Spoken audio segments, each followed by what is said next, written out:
Welcome back to Proxam, everybody, and today we're going to be looking at a video of how to defeat the Tau as Craftworld Eldar.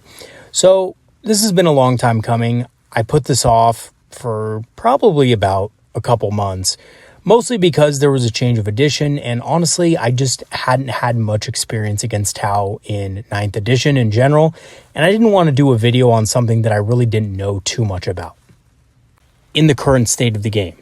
I had fought Tau several times before, and occasionally in 9th edition, I'd have a pickup game or two with a Tau player, but it wasn't consistent. I didn't really know the Tau that well, and to be honest with you, I really didn't know them in Arcs of Omen, or much of Nephilim especially.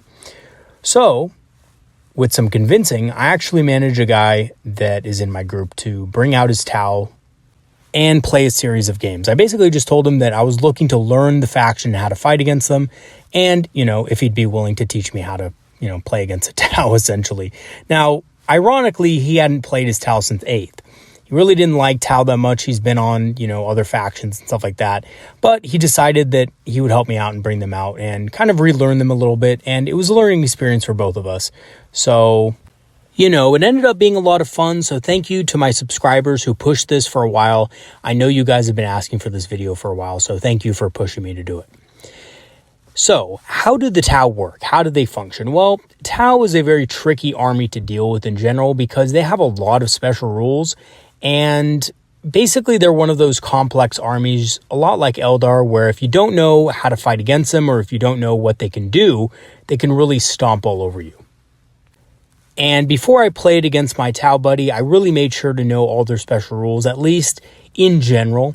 There were a few things that caught me off guard, which were pretty cool tricks that Tau can do. But once you know what they can do and what their tricks are, it's a lot easier to stop, especially with your typical Eldar army. So things like Rangers and Shroud Runners and other units like that can really put a halt to any kind of Tau trickery. And later in this video, I'll go ahead and talk about that. Now, the big problem with Tau right now is, as far as the tournament and really competitive scene goes, they have a lot of units that are very uninteractive. So much like Eldar, we have our Fire and Fade. We can kind of, come in and come out behind obscuring terrain and basically not be targeted by much of anything. And the Riptide Battlesuit, for example, can get a 2d6 move in the charge phase, much like a battle focus move. But, the average of 2d6 is 7 inches, which is exactly the same as our Fire and Fade. So Riptide Battlesuits can do this for basically free, and normal Crisis Suits can spend a command point to basically get a 6-inch Fire and Fade. And a lot of their other units also have similar redeployment abilities, not quite as powerful as those that I just mentioned, but things that allow them to redeploy after waiting a turn. So for example, kind of like a delayed Swooping Hawk Sky Leap. So that's pretty good, right? I mean, as Eldar players, we typically think that we're the only faction that can do things like this, but the Tau can actually do it to a lesser extent as well. And in some builds, like the ones that are basically running the competitive scene right now, they can actually do it with a vast majority of their army. So what we're going to be doing in this video is breaking down how to defeat the Tau with these kind of movement abilities, learning how to defeat them and break them apart piece by piece, because the Tau, just like the Eldar, have components of their army that need to be destroyed and dealt with first. But once you do destroy those other components, the main components of the Tau army, the battle suits and the Riptides and things like that, become extremely vulnerable to a lot of our attacks. So that's what we're going to be talking about today. So without further ado, let us go ahead and get right into the very long video that is about to commence.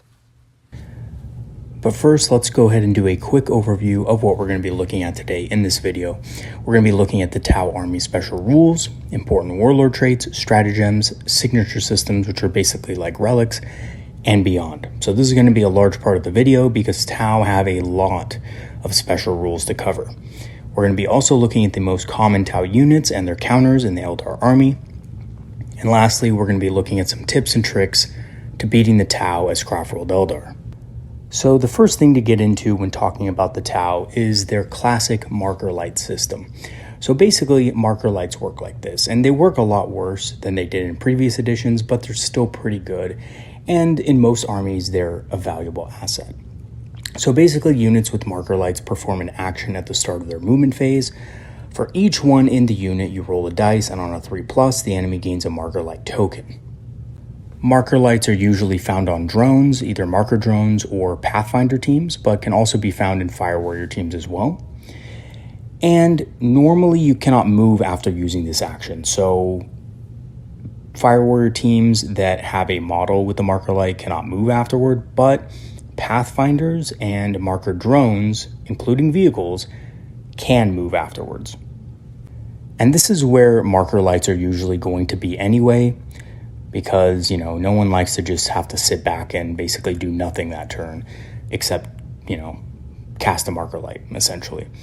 So that's kind of how it works. Now, every single time a ranged attack is made against that unit that has a marker light on it, you basically add 1 to the hit roll. So if you're a Tau player and you're shooting at an Eldar unit, instead of hitting on 4+, you can remove a marker light token to hit on a 3+. Then after the attack is resolved, you remove that token, and all tokens disappear at the end of the shooting phase. So some of you might have already guessed that because of this rule, single units or small units shooting at other stuff in the Tau army, using marker lights is not as efficient, right? Using a marker light to shoot, 10 Fire Warriors at something versus a whole battlesuit unit at something is not going to be the same amount of efficiency.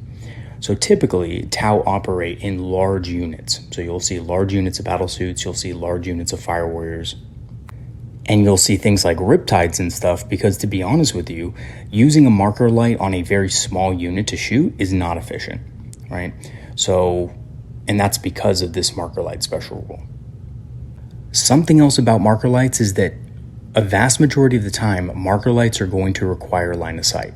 So if the unit couldn't target you normally with normal shooting attacks, they can't target you with a marker light, which is pretty cool, because basically that means that all of our units that like to hide behind obscuring terrain still won't be able to be targeted with marker lights. So all of their indirect fire weapons are still going to be extremely inefficient against them. Then we have the battle suits. So the battle suits are different than normal jetpack models because they can actually shoot if engaged with the enemies they're engaged with. So they're kind of like vehicles in that way. However, if they have multiple weapons and they choose to fire only one type of weapon at the enemy they're engaged with, and they destroy that unit that they're engaged with, they can still fire those other weapons at other targets. So it's much harder to tie battlesuits up in combat, and a lot of you might have been thinking that that would be a viable strategy against Tau, but unfortunately it's just not. One, their weapons are blisteringly damaging. I mean, the type of damage that they can deal is immense. On top of that, if they only fire one of their weapon systems into combat, and let's say they wipe out the rest of your unit, they can still fire the rest of the weapons at other targets. So trying to tie them up in combat with things like Storm Guardians and Wind Rider jet bikes and stuff like that isn't really the best idea in general.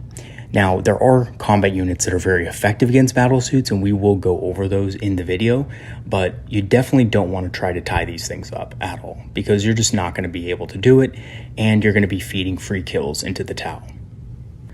Now, as for their army special rules, basically the Tau get to choose between 2 philosophies, quote unquote, the Mondka philosophy and the Kayan philosophy. I'm not sure if I'm pronouncing those correctly, I'm just going based off of my memory from Dawn of War, but essentially, the Mondka doctrine or philosophy means that models who move or advance in the movement phase count as stationary in the shooting phase. It's kind of like Swift Strike, so it's a very powerful ability.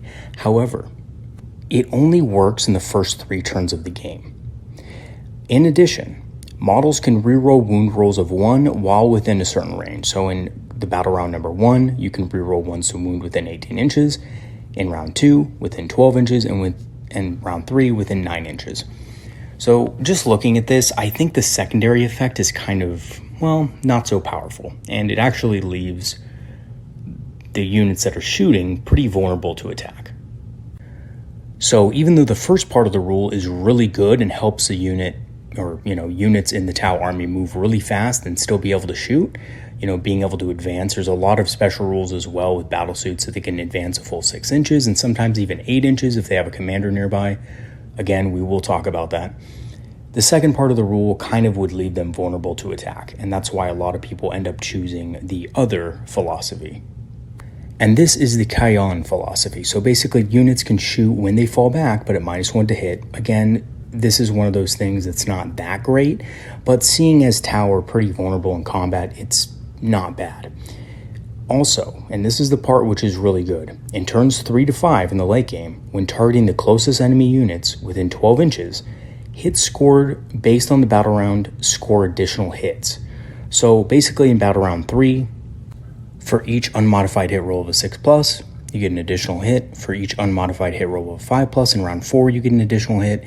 And in round 5, for each unmodified hit roll of a 4+, you get an additional hit.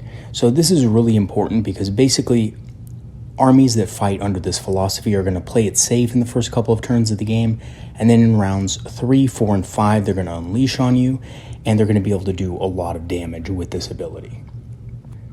Now, the good news about this philosophy is that if you do proper screening and things like that, they're not really going to be able to do an alpha strike on you on turn 3, and in turns 4 and 5, you'll be set up in a good position to counterstrike. That's the good news about this philosophy. So each philosophy has its strengths and weaknesses, of course. Both of them are good in their own ways, but there's ways to deal with either of them, which I think is really cool because it allows for some sort of counterplay, if you know how to play around it. Now, looking at the other special rules, we have Manta Strike, which is essentially Deep Strike. We have Ambushing Predators, which allows a pre-game move of 7 inches to most Kroot units and some other units as well. And we have Inspired to Greatness, which is an ethereal ability, which allows one Tau unit within 6 inches of an ethereal to perform actions and still shoot. So this is also pretty useful because a lot of Tau armies have big units that don't really want to sacrifice their shooting to perform an action. As for the best factions that Tau can choose, we have basically 2 choices that are the most competitive. Now, there are a bunch of different choices.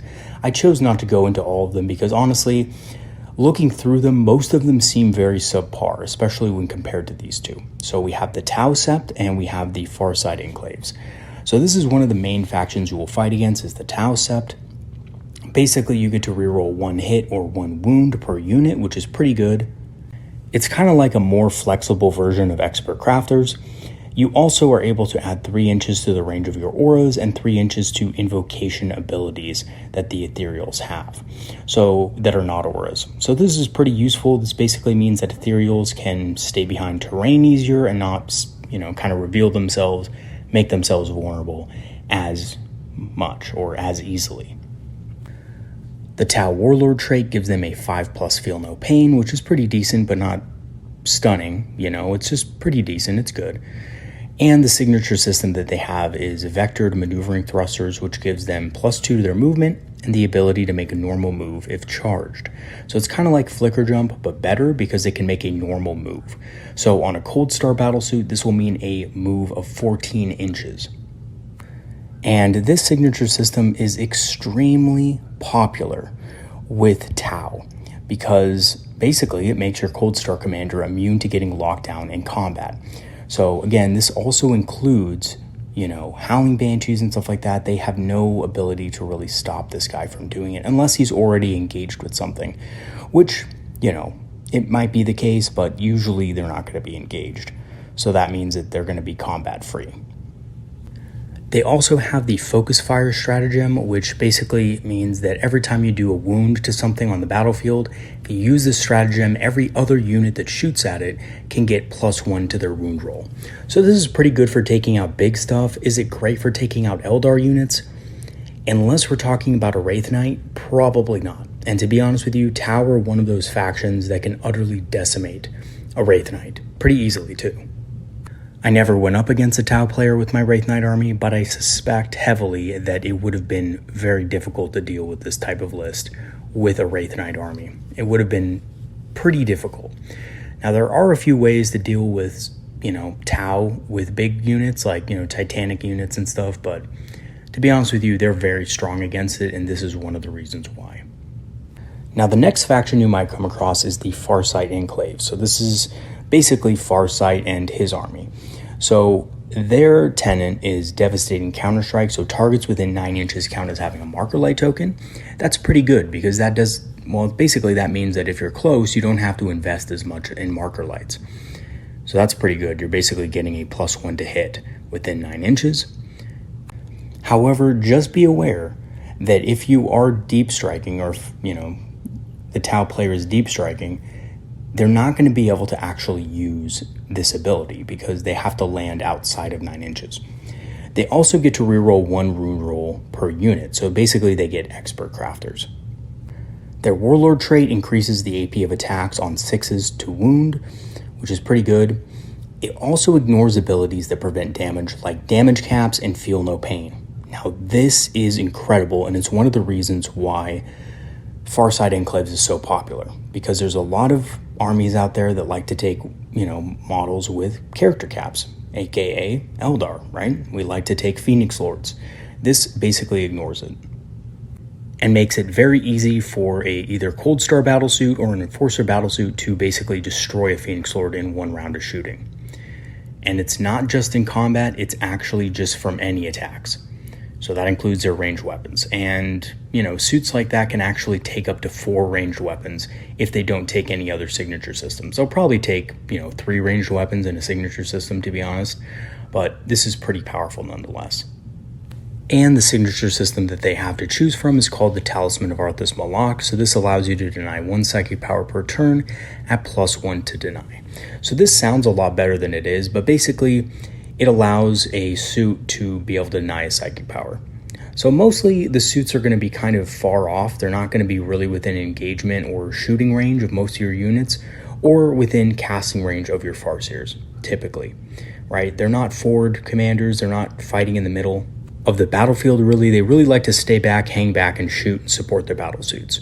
So essentially that means that this isn't going to be used that much, but it is useful in some cases. So do watch out for it. If your opponent does have this relic, make sure not to be casting within 24 inches of them. Or if you do, make sure that you use a Strands of Fate dice. Drop Zone Clear is their special stratagem. So basically deep striking suits can reroll all hits and all wound rolls upon arrival. This is what makes Tau farsight enclaves so powerful. So basically you have a big unit of suits, you support it with a commander coming down as well, you're rerolling ones to hit, you're rerolling all hits, you're rerolling all wounds, and of course you're getting some extra buffs from the commander. So when this happens, and Tau players will usually try to do this to you, make sure that you screen for this, as anything in range will absolutely be killed. And especially if they're using the Kion philosophy on turn 3, they're going to be able to actually not only reroll all their hits, but each 6 to hit is going to get an additional hit. So that means that Tau battlesuit unit is going to kill every single thing in range. So make sure you screen for this, it's very important. And make sure you also keep at least 2 command points for Forewarned. This is going to really help you. This basically means that if they want to deep strike within 18 inches of you to be able to shoot, they're going to have to go through a unit of D-cannons. They're going to have to go through a unit of Shroud Runners shooting at them first, which, to be honest with you, yes, they might not kill all the battle suits, but they'll do significant damage to them and reduce their firepower quite a bit, especially, the D-cannons. And in addition, the farsight enclaves cannot take ethereals when they muster their army. The Tau's other stratagems include Drop Threat Acquisition, which means that deep striking suits can reroll all hit rolls. This is basically a lesser version of the farsight one. However, it does cost an extra command point if it's a large unit of battle suits. They also have Dynamic Offensive, which allows crisis suits to advance the full 6 inches and still shoot assault weapons at full ballistic skill. This makes suits extremely fast. This means that they can move 16 inches and still fire their weapons. So this really, to be honest with you, can catch a lot of players off guard. It means they can get better angles on you and stuff like that. And I think one of the most annoying and possibly frustrating as well stratagems is the Savior Protocols, which allows a drone within 3 inches of the target, or within 6 inches if it has a drone controller, to sacrifice itself to negate the damage of one attack. And this is absolutely annoying when used on Riptides. So if they have a drone sitting around somewhere, a Riptide within 3 inches of it can ignore the damage of an attack once per turn. So this can make Riptides extremely annoying to deal with, especially when they're on their last legs. But the weird thing about this is that it's not just when the Riptide's about to die, it's any time they fail a save, which means that as soon as they fail a save the first time, they're probably going to use this and just pop a drone, right? And this is a very easy way to basically survive high damage attacks. So do be aware of this. When you do shoot, make sure that the drones in the area are dead first. And then we also have the Wall of Mirrors, which allows stealth battlesuits to go back into reserve if they're within 9 inches of a board edge. So they can come in via strategic reserve, they can shoot, and then the next turn they can go back into reserve. So this is actually a very cool ability, and I really like it. So do be aware of this. If you do see stealth suits coming on the battlefield from reserve, make sure that you kill them so that they can't just go back in reserve and come out later. And just do be aware, the models that move into reserve via things like Wall of Mirrors or Phantasm or anything like that can come in on turns 4 and 5. So do be aware of that as well. We also have combat disembarkation or debarkation, and basically that means that Tau units can disembark after the Devilfish transport moves. Now, usually players don't really take this that much because, battle suits are a lot of points, and typically they don't have extra points for a Devilfish transport. But if your opponent is using a Devilfish packed with Fire Warriors, this can be a very good way of getting the Fire Warriors in range to shoot, and within rapid fire as well. So do be careful of this. We also have the branched Nova charge, which essentially makes it impossible for any kind of Tau player to run out of their Nova charges, or I should say their Nova reactors on the Riptides, because it prevents the Riptide's reactor from burning out the first time. So if you guys know how the Nova reactor works, basically you roll 2d6. If that result is under your wound value, then you're fine. If it's over your wound value, then the Nova reactor burns out and can't be used. But typically this rarely happens because Riptides that are at a low amount of wounds are probably going to die anyways. So, it's not really that much of a risk for Tau players to burn out their Nova drive. And if they do, for whatever reason, roll really unlucky, then they have this to basically reactivate it. We also have frequency lock, which allows Tau missile systems to target units with marker light tokens, I should say, even when out of line of sight.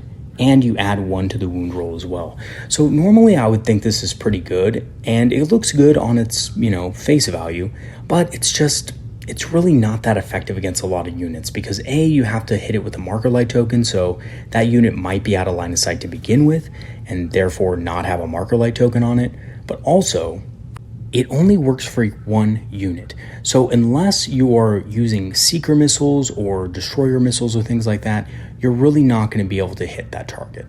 So it's good if you can get a marker light token on something, but against the heavy targets, which it's good against, I remember, seeker missiles and seeker missile racks are anti-tank weapons. So that means that they would have to be able to target your tanks in the first place. Which most of the time, if we're, using fire prisms and things like that, they're going to be out of line of sight. So something you should watch out for and should look out for, but not something that is usually a problem. And then we come to the reason why Tau battlesuits are problematic, and that's because of strike and fade. So basically, it's fire and fade for battlesuits with the jetpack keyword, and they can move up to 6 inches, which is really powerful. It's only 1 command point normally, but it's 2 command points if the unit contains basically 6 models or more, excluding drone models. So if it's a big unit of battlesuits, it will cost more command points. We also have the repulsor impact field. Watch out for this. This is basically a stratagem that can subtract 2 inches from a charging unit that's charging battlesuits. So make sure that when you do charge in things like Howling Banshees and stuff, you are somewhat closer to them, or you're able to use a Strands dice to guarantee that charge. For our ethereals, we have 2 basic abilities that they're going to be using a lot, and that is the Storm of Fire, which allows them to make range attacks without basically the action failing, so that's any core unit. And we also have Sense of Stone, which gives a 5+ Feel No Pain for a unit within 6. However, it must be a core unit. So these are the kind of invocations that ethereals can use, and invocations are basically psychic powers, except they go off on a 3+ and can't be stopped. As for their warlord traits, we have Precision of the Hunter, which allows the warlord to reroll all hits and wounds. That's all of them. Now, I know this sounds really good at first, but warlords are typically ballistic skill 2+. It's still really good though. Being able to reroll all hits and wounds at all times is a really powerful warlord trait, and usually one that people take. We also have through boldness victory, so 6 is the hit auto wound for a core unit within 9 inches of your warlord. So basically you pick a unit, probably a huge battlesuit unit, needs to be core as well, and every 6 to hit they score auto wounds. So it's basically like Born Soldiers or something like that, but for one battlesuit unit. Okay, so as far as their signature systems go, a lot of their commanders can also have these things called signature systems, which are basically upgrades that replace a weapon. So one of them is stim injectors, which gives you a 4+ feel no pain until the end of the turn, once per battle. This is very popular on things like the Enforcer battlesuit, which is already pretty hard to kill, and it makes it even more difficult to kill. We also have Resonator Warheads, so these are pretty good. These basically halve the movement of infantry, beasts, or cavalry that are hit. However, they have no effect on jet bikes, vehicles, or monsters. So Shroud Runners, Wind Riders, all of our Wave Serpents and things like that are just going to be pretty much untouched by these things, which is pretty good. So it's really only going to affect our infantry units and our Wraith Guard and Wraith Blades, which already have slow movement anyway. At least the Wraith Blades do. So then we have the DW02 Advanced Burst Cannon. So basically this is just a better burst cannon with higher strength, AP, shots, and it ignores damage preventing abilities, which is pretty insane. Now, the reason why this is insane is because this thing on top of other weapons can actually eliminate a Phoenix Lord, if they're lucky. So normally Phoenix Lords get a 2+ save, so they would be getting a 3+ against this. But when your commander is also rerolling all hits and wound rolls with that, warlord trait I talked about earlier, it can be pretty devastating and you can easily lose your Phoenix Lord to something like this. So that's one of those things too against Tau, is a lot of people playing Eldar like to run Phoenix Lords, and Tau are really good at killing things with wound caps. So beware of this weapon for that ability. We also have the Nova Surge Plasma Rifle. Now this thing looks really good at first because it ignores invul saves. But here's the thing about it. It's Assault 1. It does damage 3, which is really good, but it's Assault 1, which means it only has 1 shot, and you can only take 1 of these, so it's just really not that great. It does have great AP and everything, but it's only going to max do 3 damage, and it's not one of those weapons that ignores any kind of ignores wounds ability.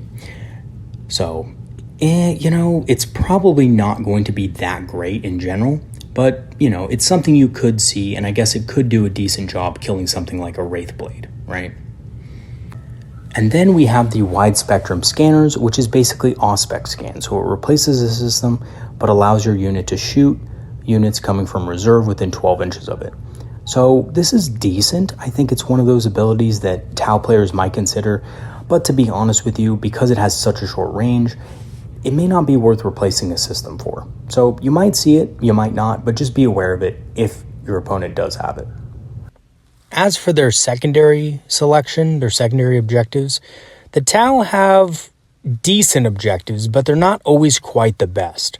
The reason for this is because most of the Tau objectives revolve around their 2 philosophies, either the Mon Ka philosophy or the Kayan philosophy.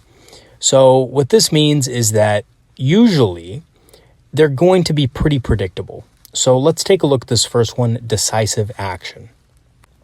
So if your opponent chooses the Mon Ka philosophy, basically during the first 3 battle rounds, 1, 2, and 3, you score 4 victory points if you control half or more of the total number of objectives on the battlefield. So I don't know if you guys know this, but that's pretty hard to do. And Tau aren't exactly the toughest army out there, so being able to control objectives from the beginning of the game is rather difficult. And they're really going to struggle using this against a lot of factions out there. So to be honest with you, most opponents aren't going to worry about this objective, and they're not really going to build their lists for this. However, against Eldar, they might actually consider taking this objective because most Eldar armies aren't great at holding objectives, so this may be a consideration.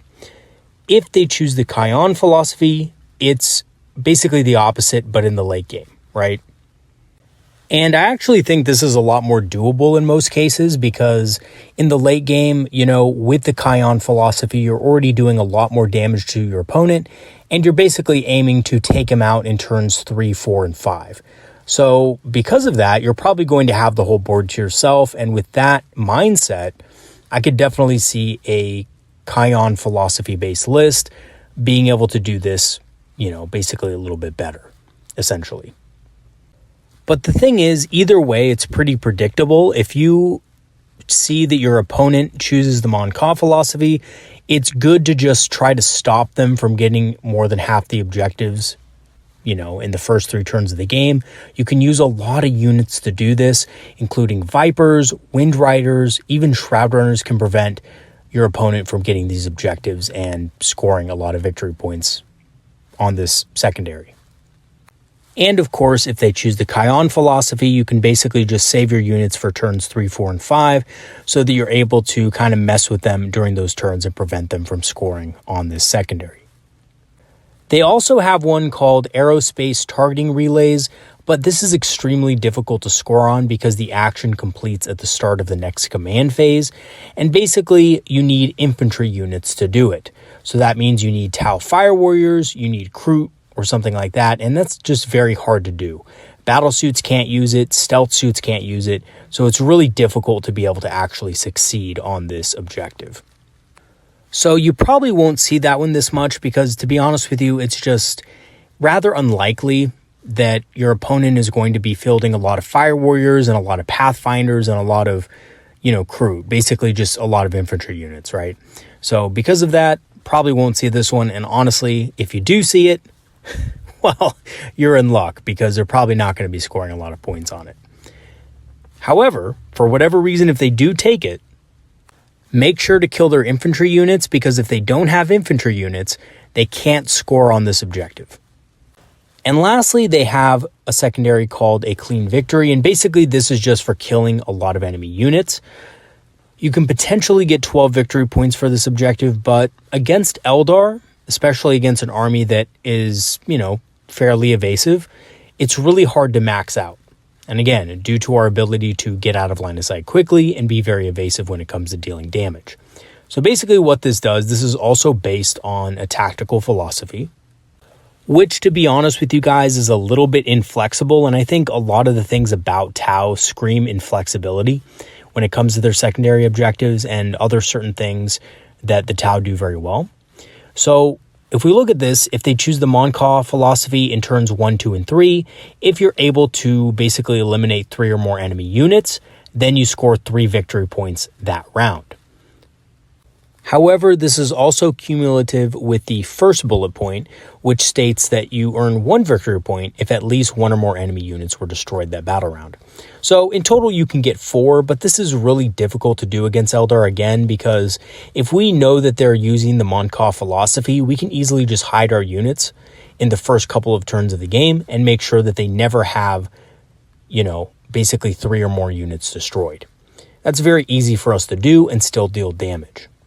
On the other hand, if they choose the Kion philosophy, then it's basically the same thing, but in rounds 3, 4, and 5. So this is a popular secondary objective because Tau like to destroy enemy units, and destroying 3 or more units every battle round for 3 battle rounds is quite possible to do, especially against most lists. Now, here's the thing. This is a very selective objective. They might not choose it just depending on your army, but if you have a lot of cheap expendable units that you like to trade, this could be a very easy pick for a Tau player. So do try to be careful with that. I would just try to limit the Tau player to maybe 8 victory points out of this, only 2 rounds instead of the full 3, getting 12 victory points. I think this would really limit their ability to win and also allow you to conserve some units for when you really need it, either in the early game or in the later stages of the game, depending on what tactical philosophy they picked. And let me just give you a quick example of what this would look like. So if my opponent chooses the Mon Ka tactical philosophy, maybe during turn 1, I don't give my opponent any targets. So I hide my units behind terrain, I put some of them in reserve, and I just make sure that my opponent can't shoot anything to kill anything. And by doing that, we're denying our opponent 4 victory points for the rest of the game. So that's pretty impactful. And even if, you don't get your units in screening positions and stuff like that, you can still at least deny your opponent victory points, which is a really important thing to do. Okay, so moving on to some of the units that you might face when going against the Tau. The first and probably one of the most iconic is your classic Fire Warrior. So if you look at their stats, they have really weak defensive stats, right? Toughness 3, just like us. 4+ save, again, just like something like a Guardian. So we know how squishy Guardians can be. These guys are basically the same thing. And they have pretty awful weapon skill as well. Now, these guys aren't going to be in combat or really don't like to be in combat that much. But when you look at their ballistic skill, just at its face value, it also doesn't look that good. But of course, with marker light buffs and, some stratagems and stuff like that, these guys can actually shoot pretty well. As for their weapons, they can choose a few different things. If you choose to go with a turret, which I guarantee you no Tau player is probably going to take because it just sucks, and I'll go into why in a second. But you can basically choose between the pulse carbine and the pulse rifle. Most players will go with the pulse rifle because it has a really high range, 36. It's rapid fire 1, which means it can fire twice at 18 inches, which is pretty good. And it has AP -1. The pulse carbine typically just isn't really worth it. Now, if we look at the war gear they can take a marker light for 5 points, which is pretty decent. Usually, it's something you'll see Tau players taking, using that marker light and maybe using an ethereal so they can perform actions and still shoot. As far as their other war gear, they can take a couple of drones, which are probably not going to be taken just because they are a little bit, expensive for a Tau Fire Warrior unit. But what you won't see them take, especially, is the turret. So this is why. Basically, setting up the turret itself is an action. So you can't do more than one action a turn. So if you choose to set up a turret, you can't do a marker light. If you choose to do a marker light, you can't set up the turret. And once the turret is set up, it can start shooting. But the problem is that the turret is actually pretty weak. Basically, it can choose between a missile pod or a smart missile system. And I think both of those options are kind of lame, to be honest, for the sacrifice you have to put into it. So you probably won't see players, picking up a turret for this reason. So in my experience, the best counter to Tau Fire Warriors has to be scatter lasers and shuriken catapults. They're really cost effective. They're very common. We can find them pretty much anywhere in, our army. Dire Avengers, of course, scatter lasers can be on Vipers, Shroud Runners, things like that. Shuriken catapults can also be on Wind Riders. So these are all very effective ways of dealing with Fire Warriors. Warp Spiders are also extremely effective because of their web of deceit. And because Fire Warriors need to be taken in units of 10, a unit of Warp Spiders can go in there, hit on 3s, wound on 2s, and only give the Fire Warriors a 6+ save. That means that squad is probably going to die.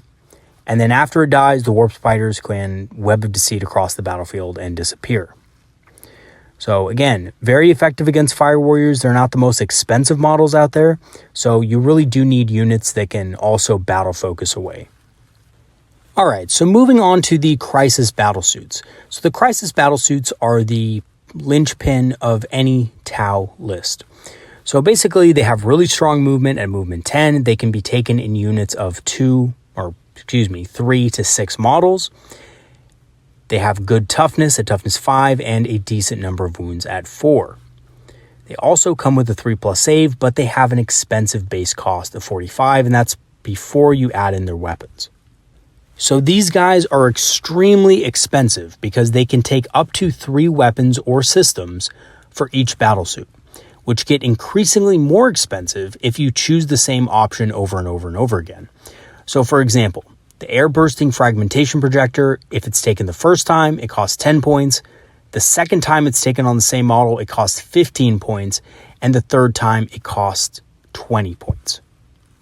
So typically what you'll see most Tau players do is you'll see them maybe pick, a couple of weapons once or twice, and then they'll pick another weapon for the third time because, it gets increasingly more expensive.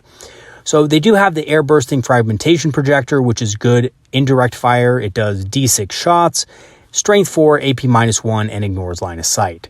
So it's pretty decent, but to be honest with you, it's kind of on the weaker side as far as damage.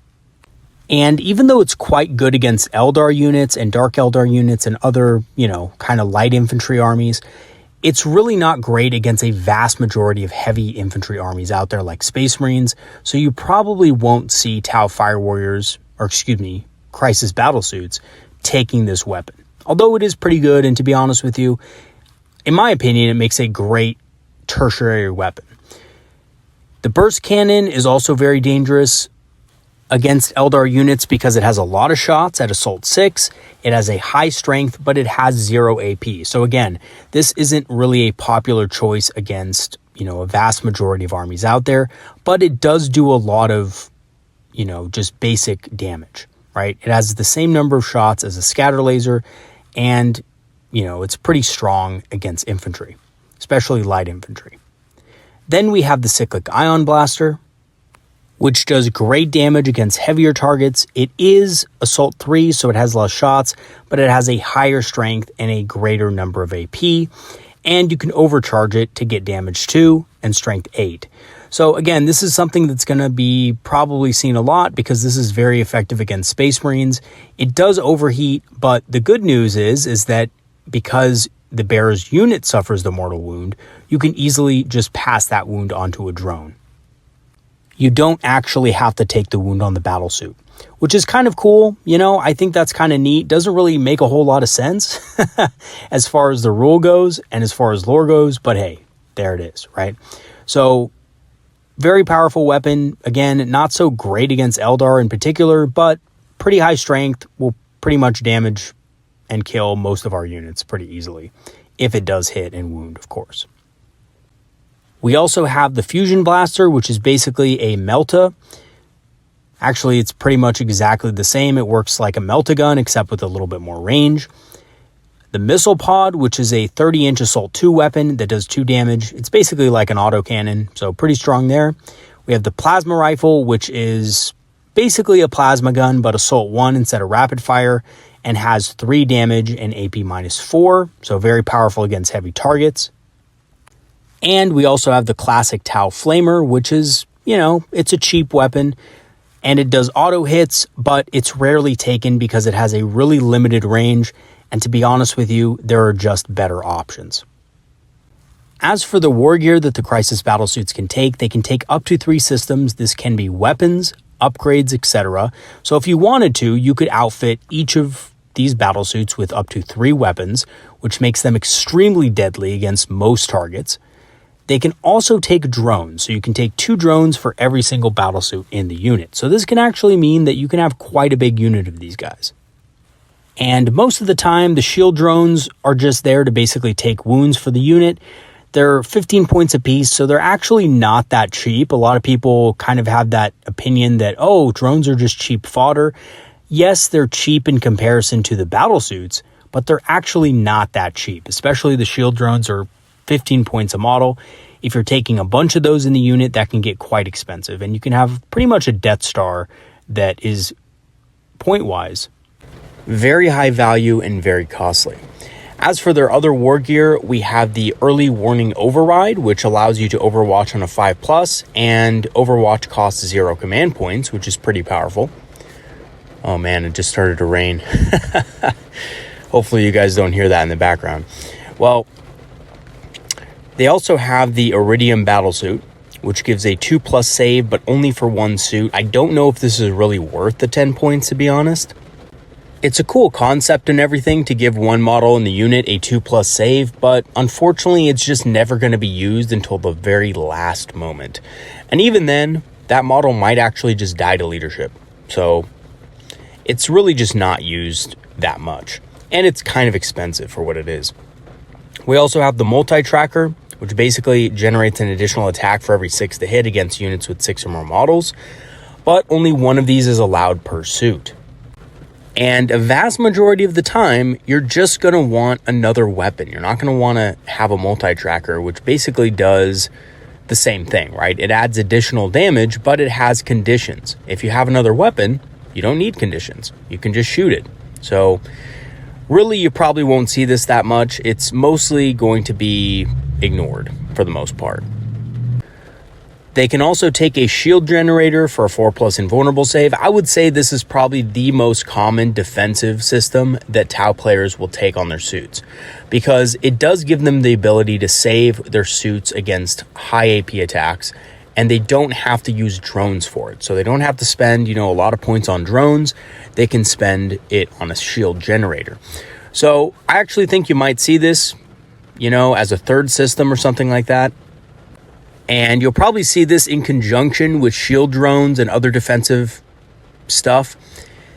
I wouldn't worry too much about that, just because of the fact that even though they are tougher, they're not going to be able to survive the typical Eldar assault. So if they drop in front of your army, shield generators are not going to be able to save them if they're not able to do enough damage to you, which they shouldn't be, because you should be behind terrain before they can actually strike.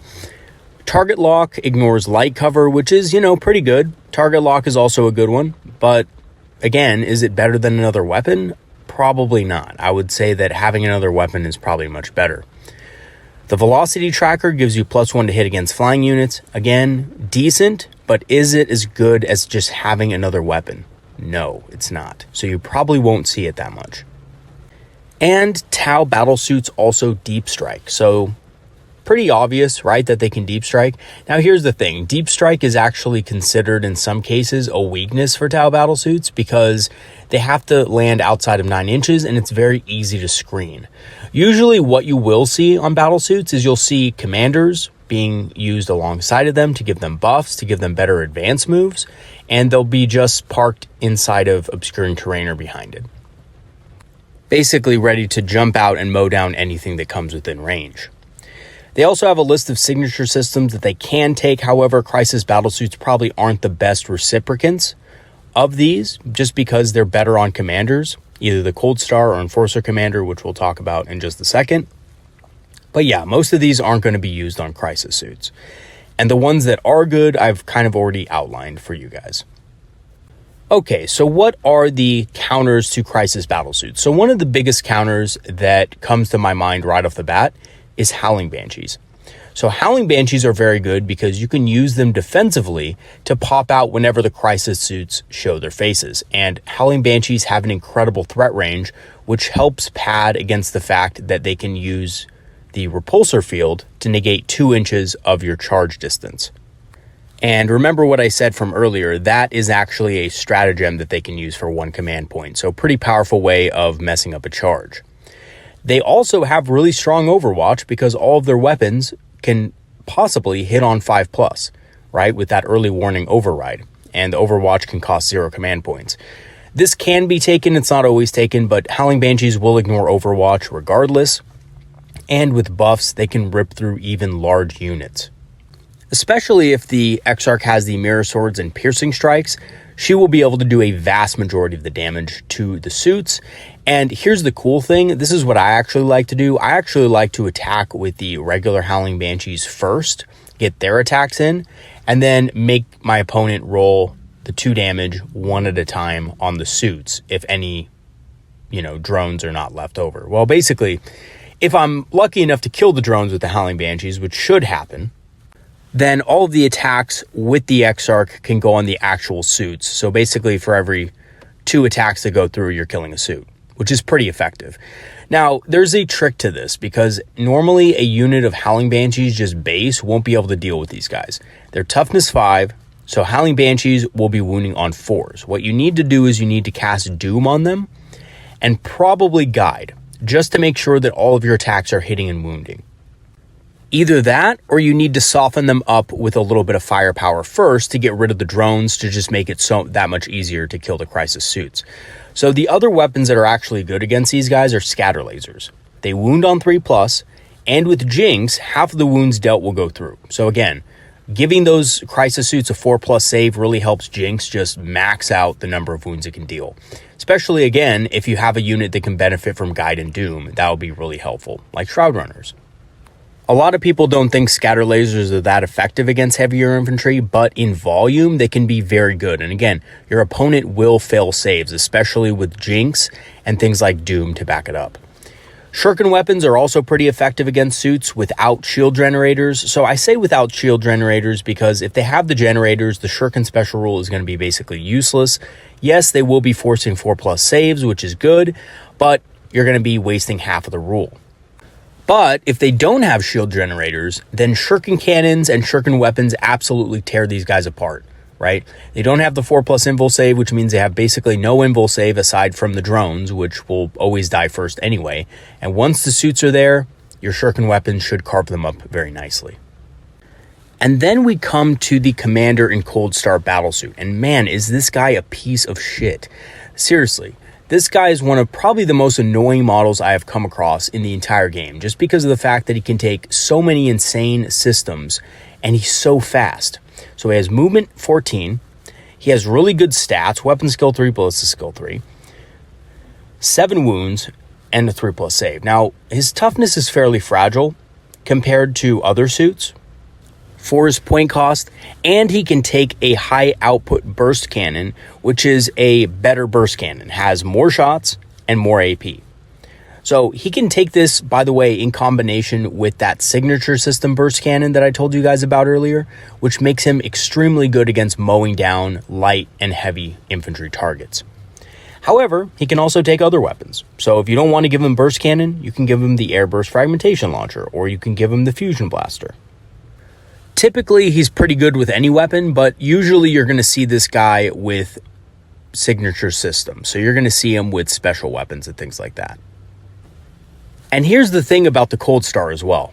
He can take up to 4 systems. So he can take up to 4 weapons if he wanted to, or he could take other things, right? That also count as systems. So very powerful model, has a lot of unique access to different weapons and systems. And if he's part of the Tau sept, he can actually take the vectored maneuvering thrusters and basically be immune to charges. So your typical strategies won't really work against them if he has this signature system. So here's the good news though, is that typically you can only take one signature system without having to spend extra command points, right? So if he chooses this, he can't choose a special unique weapon, or he can't do something else. But this is an extremely powerful system. Basically gives you a normal move when you get charged, which, guess what? The Cold Star has a 14-inch movement. It's going to be 16 inches with that system. So pretty insane, honestly. But I have a kind of a funny story about this that I'll tell you about in just a second. He can also take a positional relay, which allows strategic reserve units to come in counting as a round later while within 6 inches of them. Probably not going to happen much. You're probably not going to see them waste the system on this. You can also take a shield generator, which is a very good choice for this model, gives him a 4+ invul save, and otherwise the gear is the same. Can take a target lock and a velocity tracker as well, but both of those are probably not going to be used all that much.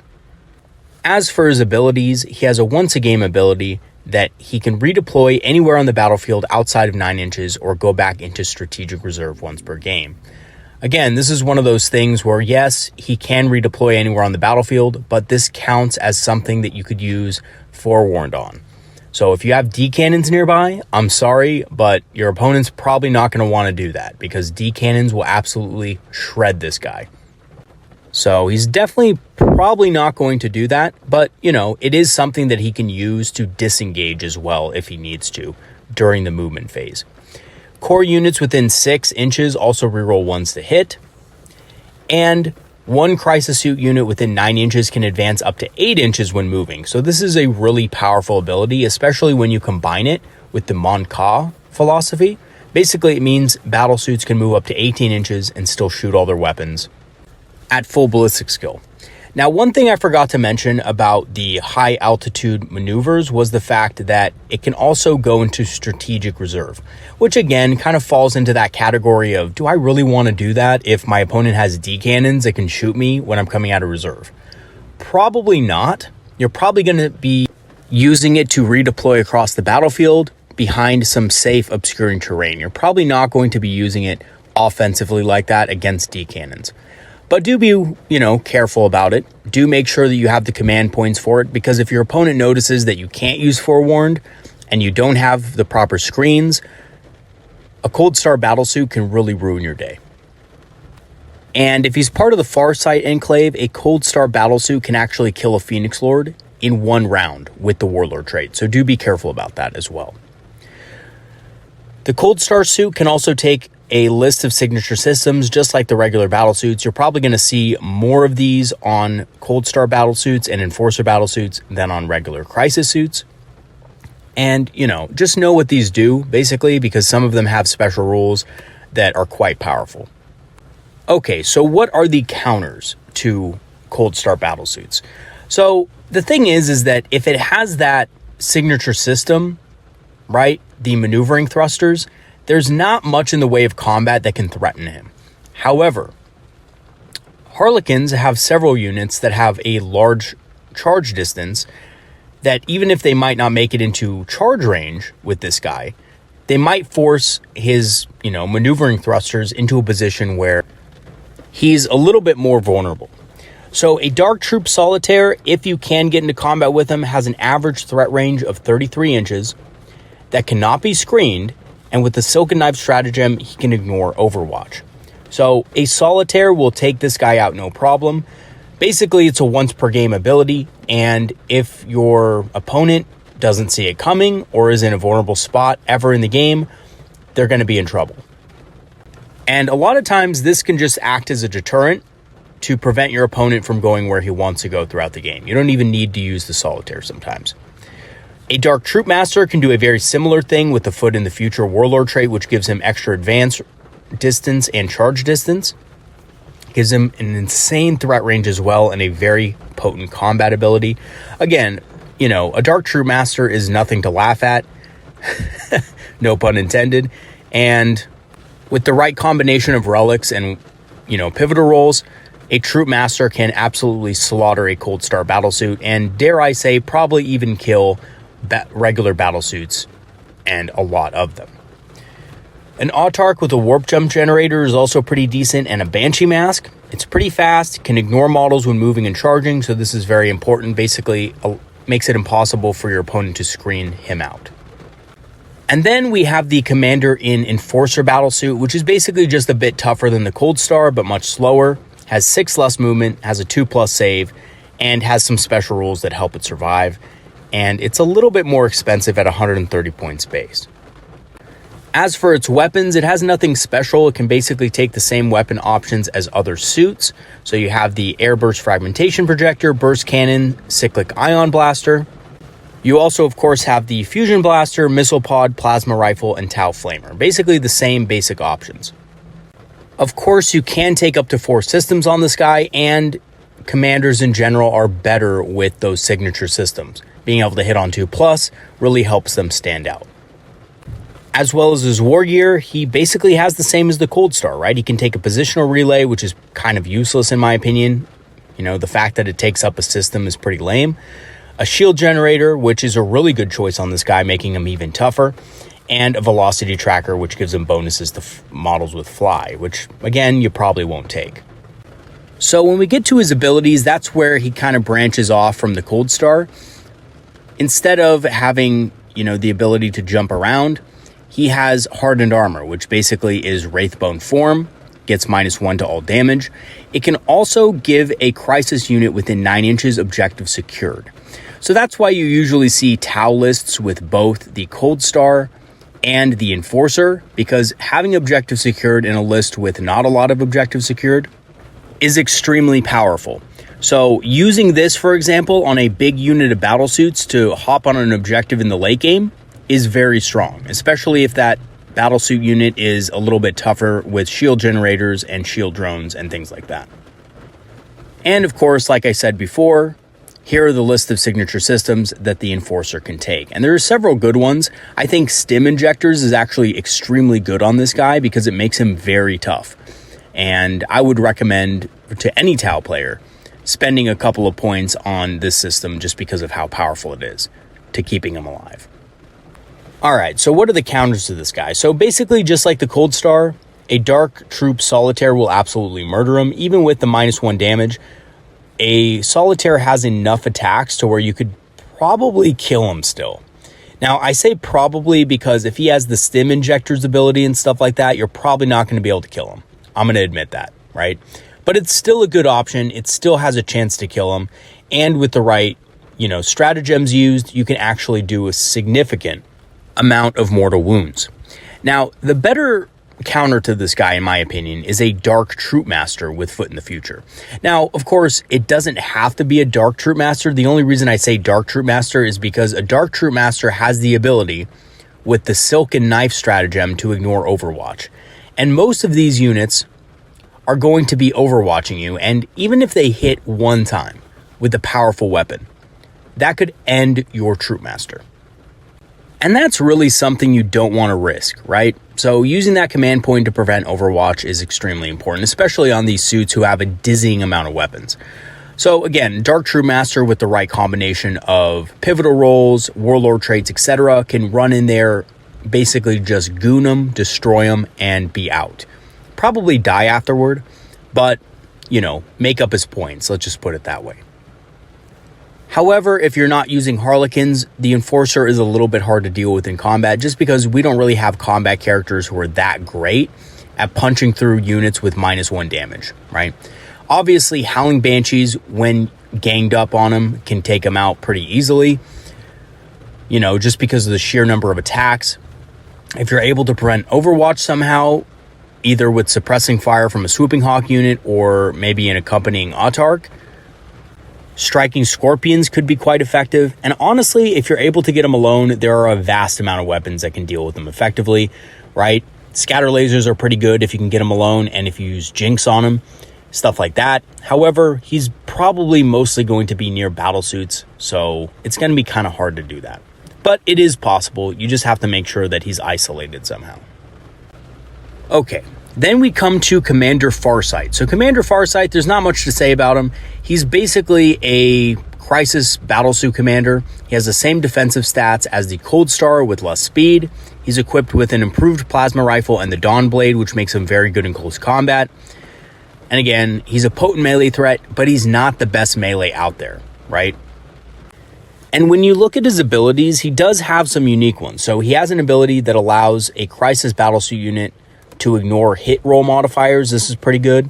He has a shield generator as well as the normal commander aura for rerolls of 1 to hit. And he can make units in combat slightly better. Now, here's the thing though. I was thinking about this a lot. I really like the lore and everything behind Commander Farsight. I really think he's cool. However, in game, he's just not that great. Because when you compare him to what a Cold Star or an Enforcer battlesuit can do, he really doesn't offer that much to the army, right? So a lot of players, there's some players who probably do take Commander Farsight. I just don't find him that great, to be honest. And in a lot of ways, he's not as tough as an Enforcer, and he's not as fast as a Cold Star. So he's kind of in that middle ground, which isn't really great at either one. And because of that, I don't think he's a very popular choice. But hey, I could be wrong. Honestly, just looking at his data sheet and stuff like that, I just don't see how he's better than either of the other two commander choices. As for his warlord trait, I was really expecting to see the ignores wound one, where basically he can kill a Phoenix Lord in one turn, but he doesn't have that. Instead, he allows a friendly unit to reroll wound rolls with range attacks within a certain range. So honestly, not the best warlord trait, I have to say. It's decent, but again, it's nowhere close to what the Cold Star or Enforcer can do. As for his counters, you're basically going to get the same counters as what you could take with the Cold Star. A Dark Troop Solitaire, a Dark Troop Master, and honestly, to be honest with you guys, even just a regular, Twilight or Light Troop Master or Solitaire can work very well also, just because of the fact that he doesn't really have a powerful ranged weapon that can hit consistently. And an Autarch with a jump generator and Banshee Mask can also be very effective. Then we get to the Ethereal. Now, there's not much to say about the Ethereal. He's really weak defensive-wise, but he can take drones to protect himself. You're probably not going to see this. Most Ethereals are just going to be hiding behind ruins the entire game. As for his abilities, Tau models can use his leadership while within 6 inches, and he can use 2 invocations a turn, which activate on a 3+. And I already talked about the good ones with you guys in the beginning of the game, but basically there's one that gives a unit feel no pain, and there's one that allows a unit to shoot and still perform actions, which helps with secondary objectives and things like that. His counters are, well, unfortunately most of the time, ethereals basically die to everything, but their advantage is they're very small and can hide easily and will often be out of line of sight.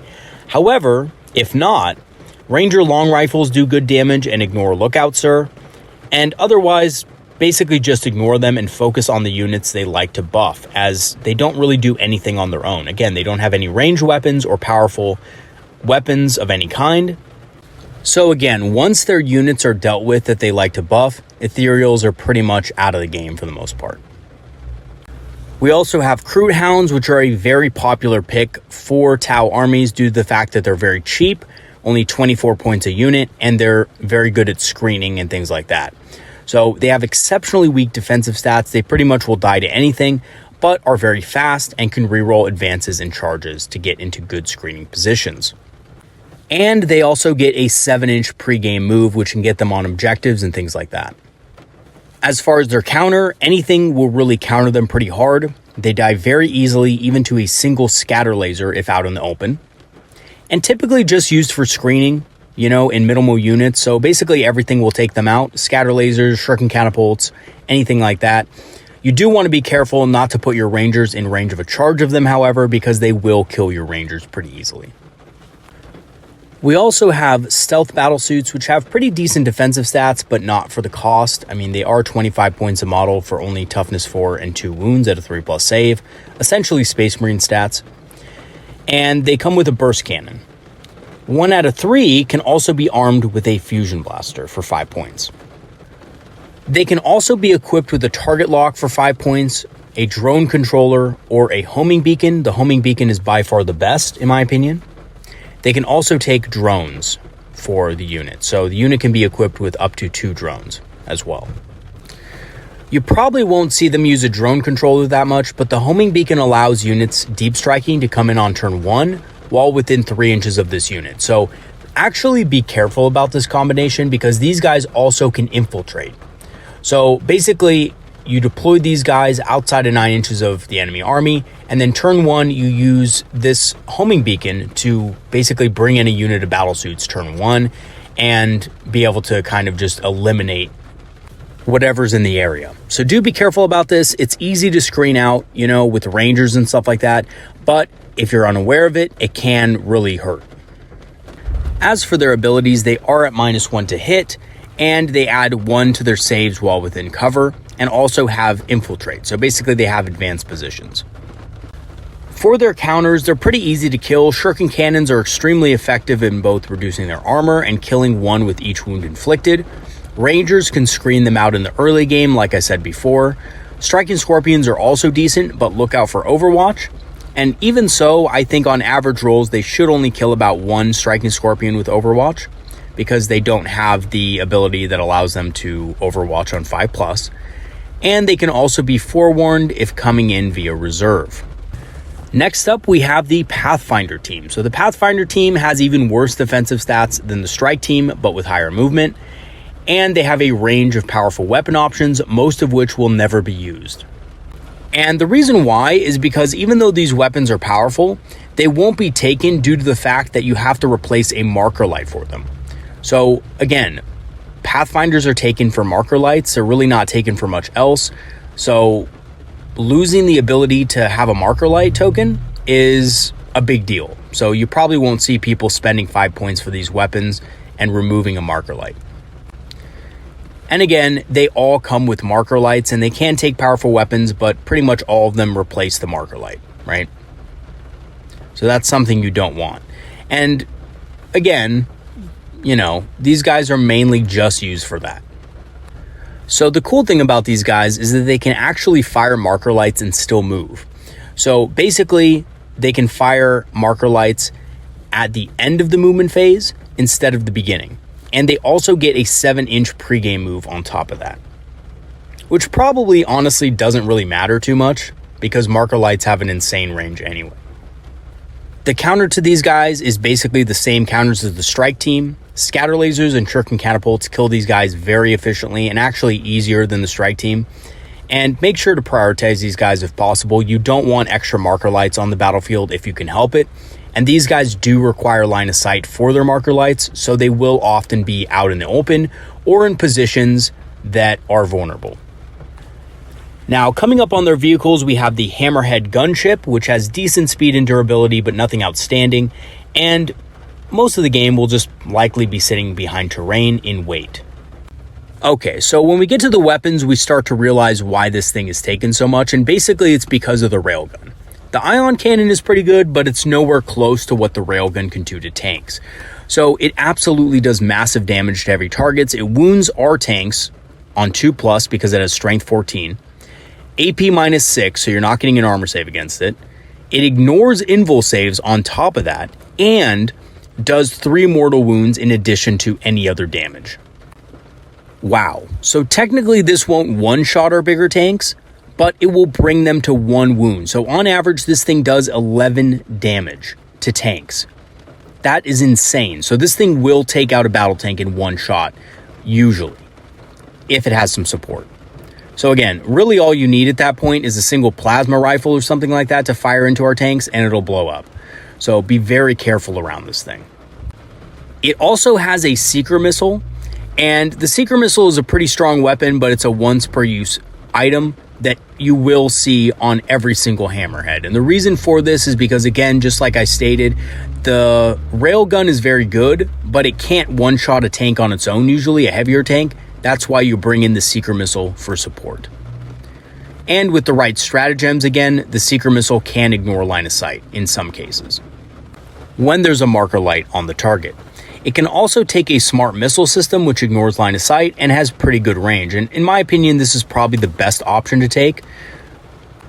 But some people also like the accelerated burst cannon, which has slightly more AP and I think more shots as well. Now, here's the thing about this, which makes it extremely accurate. It can reroll 1 hit roll. And this is great for the railgun, right? So usually if you have a marker light on something, this is going to be hitting on 3+. Then on top of that, you're going to be re-rolling the hit. Also, just like all tanks, it explodes, and just like all grav tanks, it hovers. So as for its counter, they can pretty much only target units in direct line of sight, which makes them vulnerable. Bright Lances, Fire Dragons, and Fire Prisms do very well against them once they are out in the open. So again, they might not be out in the open that much, but once they are, they're very easy to take out. They're not that tough. Any kind of anti-tank weaponry will do the trick. And finally, lastly, we come to the Riptide Battlesuit. The big daddy of all suits, has a ton of wounds at 14 wounds and a 2+ save, so very tough. It does have degrading stats, and it's at 240 points base. As for its weapons, most people take the Ion Accelerator, which basically just wrecks all targets. Whether you want to overcharge it or not, it has really good damage. It can also take 2 fusion blasters in replacement of its plasma rifles. Or, alternatively, you can upgrade the plasma rifles to smart missiles. And if you look at its close combat ability, it's actually not terrible. I know it hits on 5+, but those fists actually hit at a pretty decent strength, AP, and damage, which is kind of surprising. It can be equipped also with up to 3 additional systems and shielded missile drones, and unlike other battlesuits, these systems do not replace weapons. And they don't cost additional points, so you can give this an early warning override for 5+ overwatch, a multi-tracker, target lock, and velocity tracker as well. In my opinion, the multi-tracker, target lock, and early warning override are probably the best options. It also has a 4+ invulnerable save, it explodes, and has a reactor ability, which is insane. So basically, it has an ability that can give you a 5+ feel no pain, a 2d6 move in the charge phase, or a boosted attack with the main weapon, which basically means that it gets more shots. And the thing about the Nova Reactor is, in the past, it was, not impossible to fail, but with the current rules as they're stated, the Nova Reactor will never fail unless you fall below 12 wounds. And even then, it's very rare. So you have to roll over the number of wounds to be able to actually shut this thing down. So that means basically all game, these guys can just hop in and out of cover with the 2d6 movement in the charge phase and not really care about getting, counterattacked. Which is extremely powerful and one of the reasons why you see armies running 3 of these in competitive play.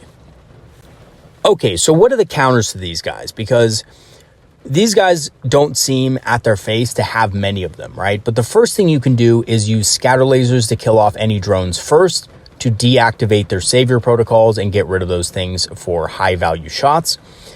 Follow this up with bright lances or fire prisms if you have them. The prisms can basically ignore invul saves and will one-shot it on average rolls.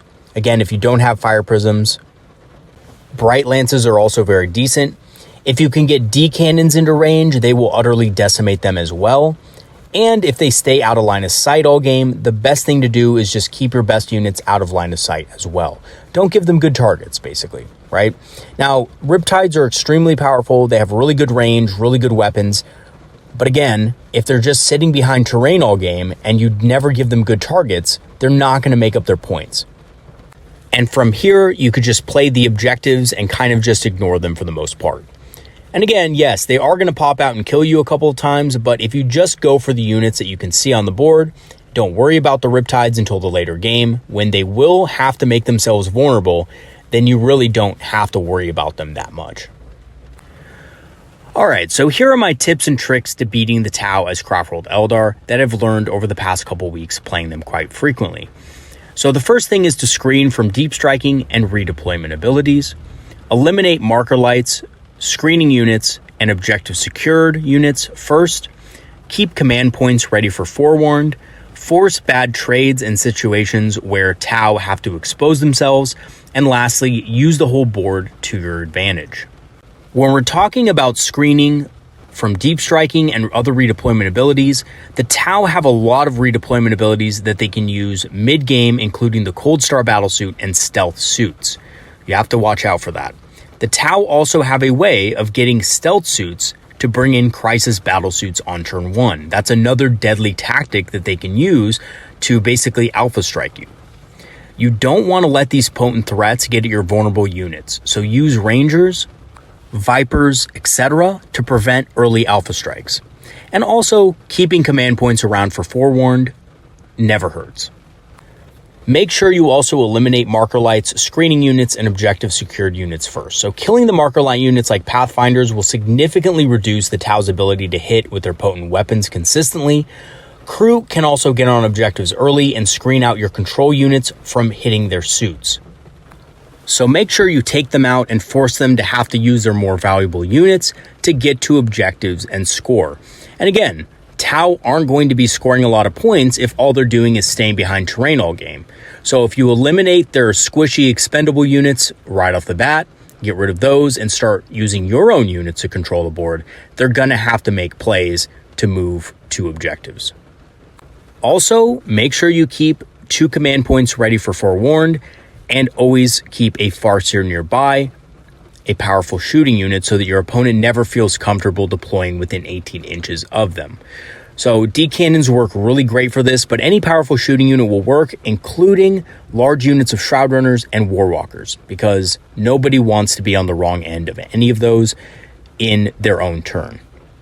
Make sure to also force bad trades in situations where Tau have to expose themselves.